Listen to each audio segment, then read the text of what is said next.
when our real wages of our people have not increased. I don't know when was the last time the minimum wages board sat down to adjust minimum wages in this country. To the fact that times are tough, our people are doing it tough out there. We don't intend to unnecessarily pass charges to our people. Suppose one man come to Burkim house blow you. Now you catch him this man. But you talk silo this man, fix him problem and cost him. We stand to be an attractive investment destination as investors try to mobilize funds to finance projects in our country. So we have been our own worst enemy because we have not organized ourselves. And as a result, few individuals from outside our country have come in and taken advantage of us. We are penalizing our people who are already struggling to make ends meet.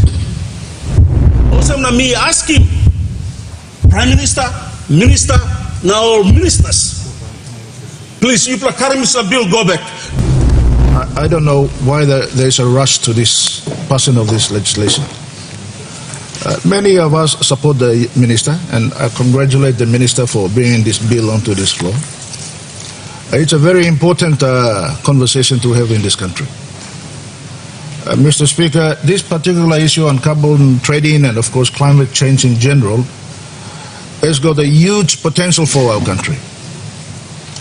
And many leaders who are still here and many who have left us have been participants in many discussions on many global forums about this issue. But, Mr. Speaker, we have been our own worst enemy because we have not organized ourselves. And as a result, few individuals from outside our country have come in and taken advantage of us. And we seem to be giving them the opportunity to make money out of the ignorance of our people. And the legislation that the minister is bringing has got a potential to regulate that. And we support him for it. If the bill is to have an administrative framework that is going to manage carbon trading on behalf of the people, for the people in our country, that's a good bill. But at the same time, you're penalizing the users, especially the fuel taxes and things, just to raise a few revenues to have an administrative management of this issue in the country. And we are penalizing our people who are already struggling to make ends meet. I think the good minister and his team should relook at the sections on fees and charges. If the fees are going to be charged to people who are emitting carbon into our air, and of course they are not being responsible, then we need to charge them. But when we are, for example, fuel dependent in our country for our very survival and of course for our economy, charging more and more levies on fuels and things like that, that already our people are paying too high a price. You look at the charges that our power companies are charging us, our shipping companies are charging us, our fuel companies are charging us. When our real wages of our people have not increased. I don't know when was the last time the minimum wages board sat down to adjust minimum wages in this country.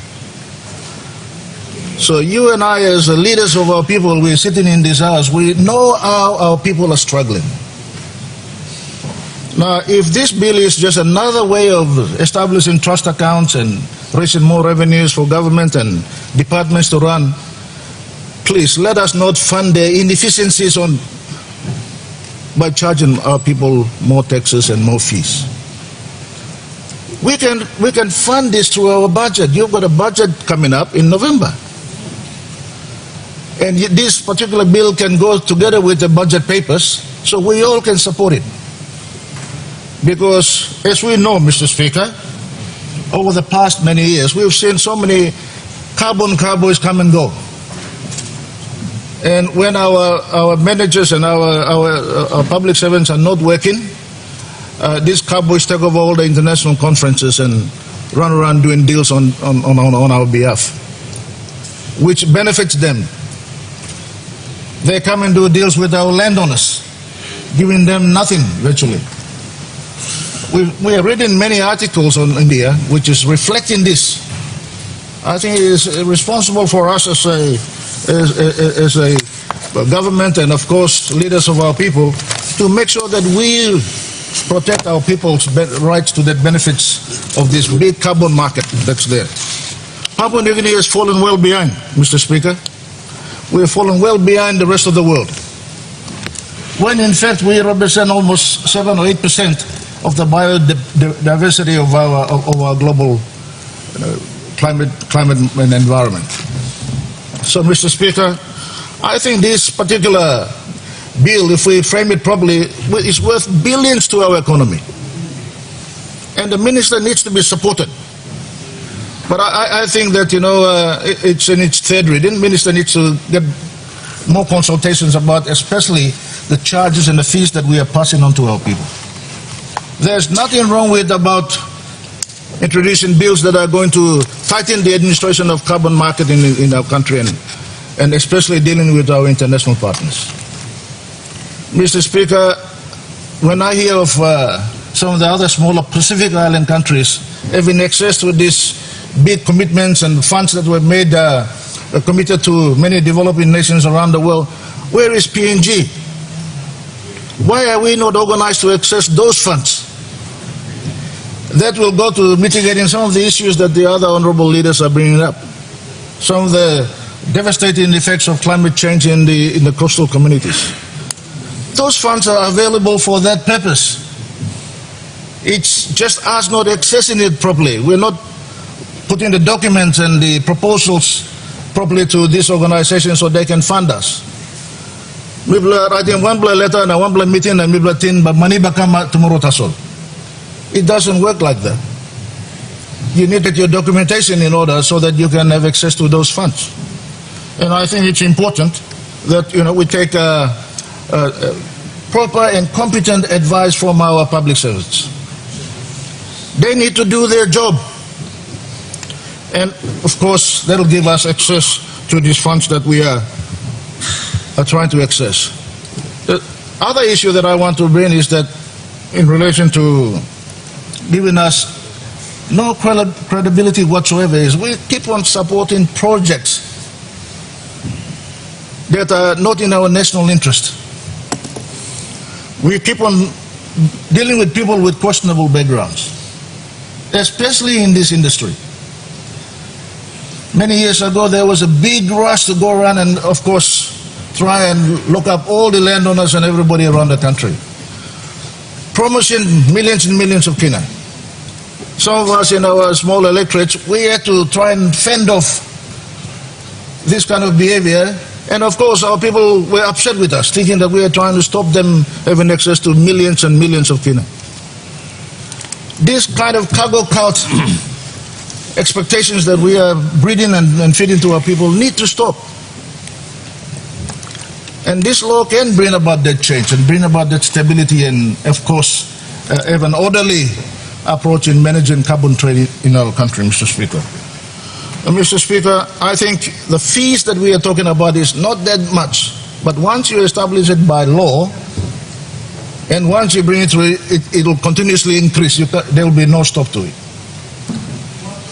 If we have to introduce these levies to manage climate change issues in the country, then let us reduce the levies that we are charging on fuel and things on other issues.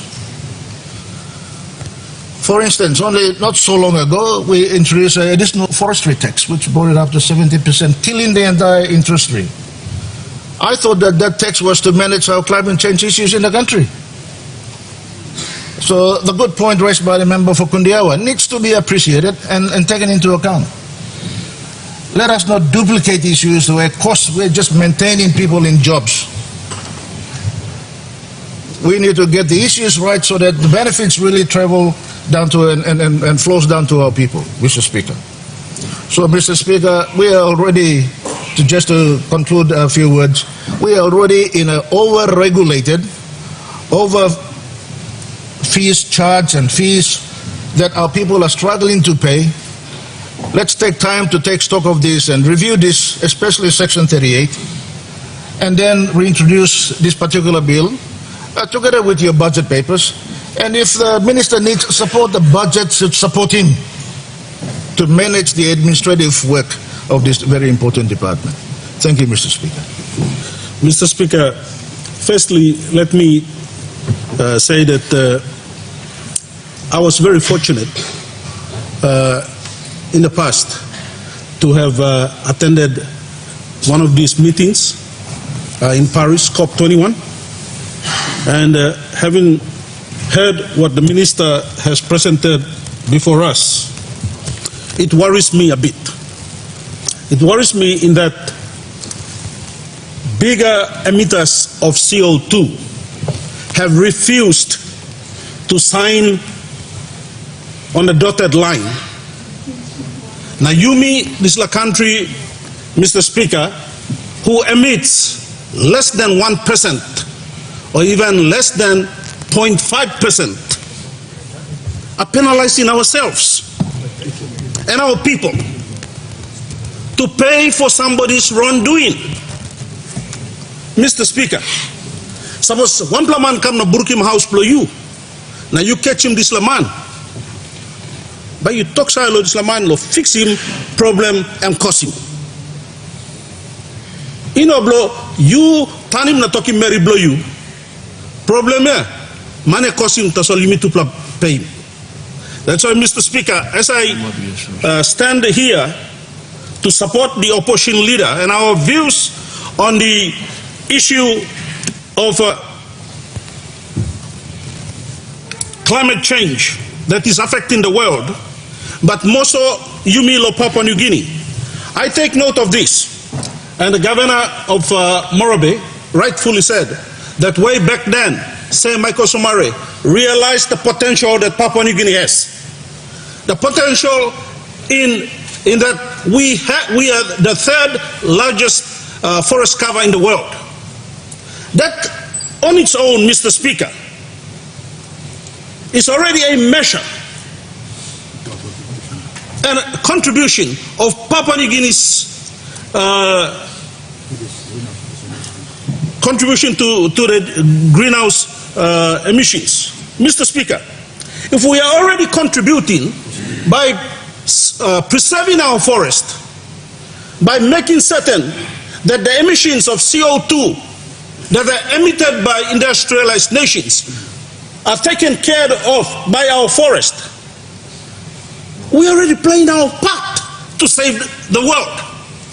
Why do we go ahead and continue to levy our people, continue to ask more from our suffering people, continue to tax them with high taxes? It does not give me any logical thinking person on this floor should look at it and say, no, I'm not going to support this bill. We continue to penalize our people time and time again in this house, Mr. Speaker. And then ministers travel, come back and tell us that under the UNFCCC, we have a point of order. Honorable Prime Minister, what's your point of order? Inference that we continue to penalize our people time in, time out again is a wrong assessment by Honorable Leader in this House. This House is not meant to be every time penalizing our people.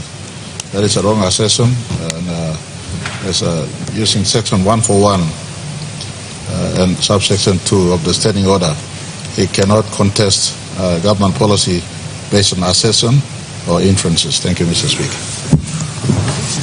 Honorable Deputy Opposition Leader. Mr. Speaker, if it is a session, suppose MT knows them, our people are feeling the pinch of the decisions that we make, Mr. Speaker. And Mr. Speaker, let me continue by saying that under the UNFCCC, the Green Climate Change continues to announce there is $14 billion sitting there under the Green Fund.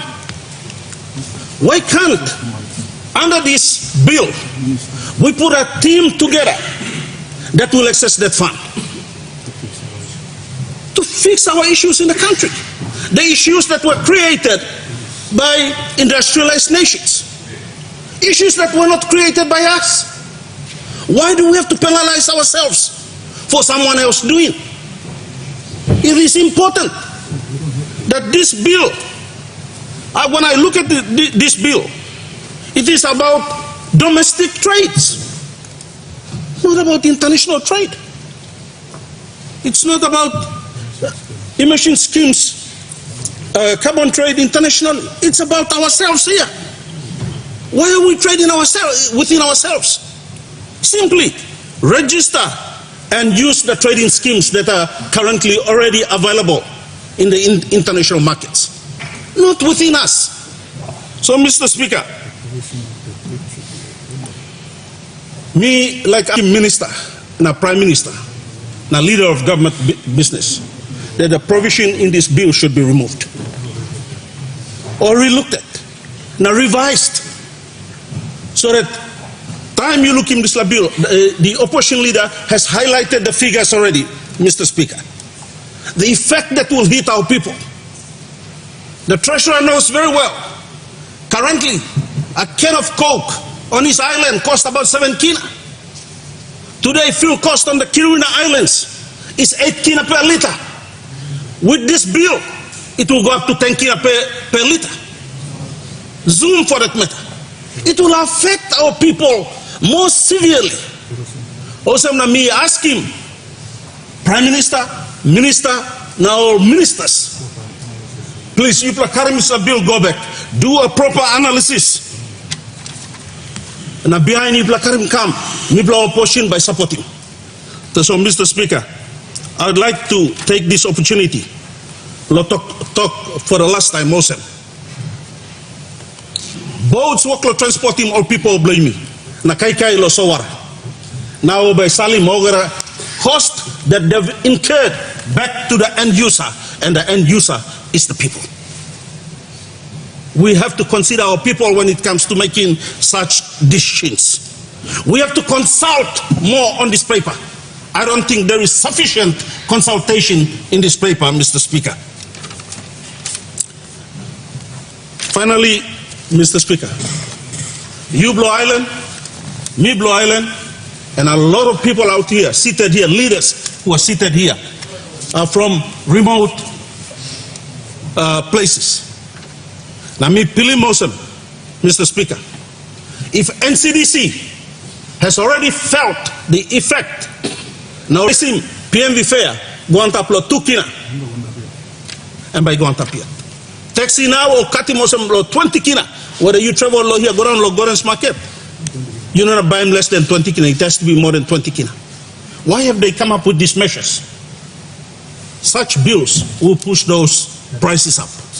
And so, Mr. Speaker, me asking you, through you, to our good Prime Minister and the ministers, that this bill be withdrawn, taken back to the drawing board, get it fixed, come back, Namipla lo opposition by supporting UPLA, lo make certain that this bill is passed. We've shown in the last 4 years we've been in government, in the budgets that the treasurer has passed. We have lifted non-tax paying threshold from our small Papuans who are earning salary. Those who earn under 20,000, we've lifted and they're not paying tax today. We have made an attempt to look at subsidizing at the fuel bowser, subsidizing at the point of sales of essential household items, and that attempt is, that work is still going on. Simply, we need to reconfigure the way IRC has programmed the computer in the calculation of GST in all point of sales. And so this is, we've been cognizant to the fact that times are tough, our people are doing it tough out there. We don't intend to unnecessarily pass charges to our people, let alone fuel charge, which is heavy on our people.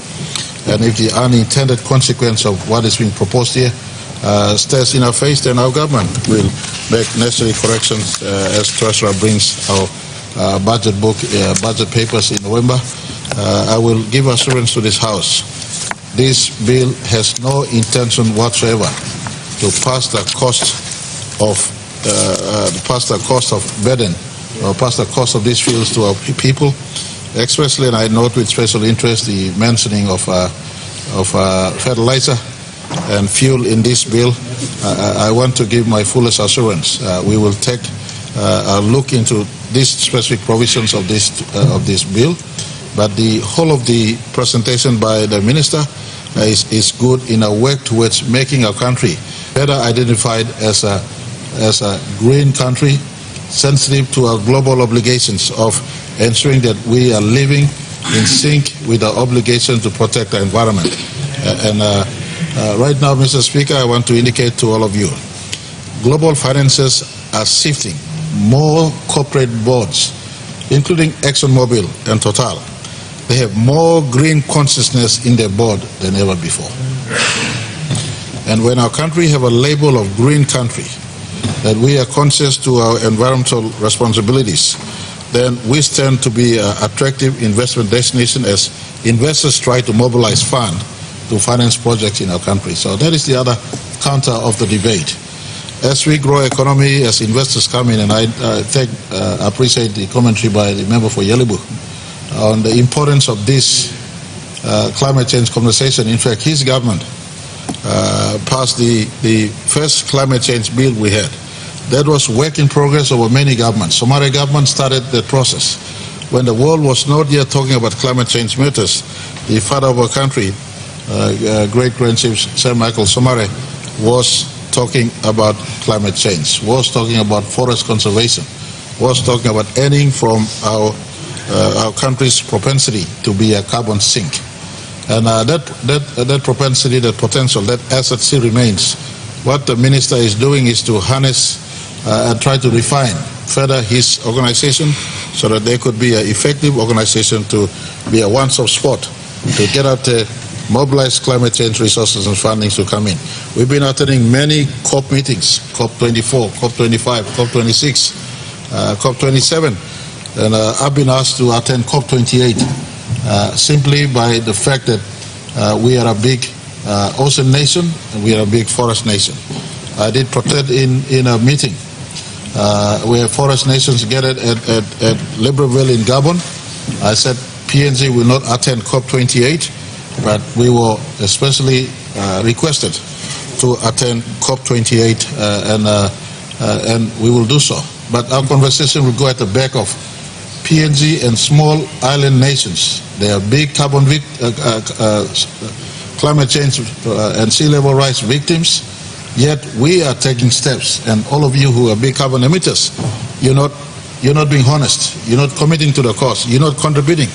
Despite pledging over $100 billion every year for the Green Climate Fund, you have not. And Mr. Speaker, I want to give an indication or inform this House. The Treasurer was present at the White House when I informed President Biden straight across the table that big carbon emitters, those who hold big carbon footprints on planet Earth, the industrialized nation, and USA being the #1 global economy, China being the #2 global economy. I will be visiting China next week, same conversation when I meet President Xi Jinping, that you are big carbon footprint holders, yet you have not commensurated your global duties with taking care of the environment, let alone honoring the mitigation and adaptation efforts you pledged to since Paris meeting. So those conversations are contemporary globally, but we're trying our very best to act locally, to reorganize ourselves so that when Environment Minister, Forest Minister, or Prime Minister or Treasurer for that matter, when we stand out there, engage at the bilateral or multilateral levels, we are known as a nation who have moved in the environmental space, the legislation space, and work in other areas that will give us a basis to further knock on established and big economies, big carbon footprint holders that they have not acted, but we are acting locally in our context. I want to ask this Parliament, give support to this bill, but I will give commitment to this House as we look in the two specific sectors that deals with the fees and levies, especially on the agriculture, on the nitrogen fees and the carbon fees. We will look into this so that it is not passed on. The intention is not to pass it on to our people, but those who are big carbon holders who come in, they work in cognizance to the fact that we are a country with a regime and framework that is consciousness of not having carbon emissions but contrary to this, forcing them to participate in our forest management, forest preservation, and our other mitigation efforts. So I want to, Mr. Speaker, through you, I put my reputation on the line. I want to ask you that this House support, when Treasurer brings our budget papers on November, we will look into these areas and we'll inform the House what is the value of this passed on to our economy. And we hope in November we amplify the fact that this cost that is built into climate change mitigation efforts is not passed on to our everyday users out there in the oceans or in our economy, in our country. With this, Mr. Speaker, I recommend these bills to the House, and I give certainty, if need be, further amendments will come back in our November sitting. Thank you, Mr. Speaker.